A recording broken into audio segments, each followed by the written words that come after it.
বিএনপির সাথে যেই দলগুলো ছিল সেই সকল দলকে সাথে নিয়ে বিএনপি 31 দফা দিয়েছে। 31 দফা মনে আছে না আপনাদের? 31 দফা দিয়েছে।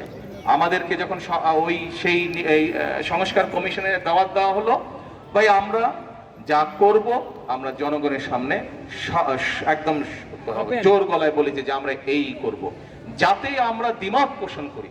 আরে ভাই, গণতন্ত্রের নিয়মিত হচ্ছে আমার কোনো ব্যাপারে মত থাকবে, কোনো ব্যাপারে দ্বিমত থাকবে, সেটা তো সমস্যা নাই।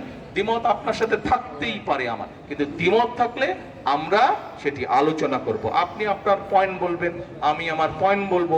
আপনার যদি যুক্তি থাকে আমি মেনে নেব, আপনার যদি যুক্তি না থাকে আমি মেনে নেব না। কিন্তু আমরা সংসদে কি দেখলাম? আমরা সংসদে এখন দেখতে পাচ্ছি এই যে যাদেরকে মানুষ অল্প ভোট দিয়েছে সেই বিরোধী দল জোর করছে যে তারা যেটি বলবে সেটি হতে হবে, এরকম একটা দাবি তারা তুলে দিচ্ছে সংসদে। আমরা দেশবাসীকে পরিষ্কারভাবে আবারও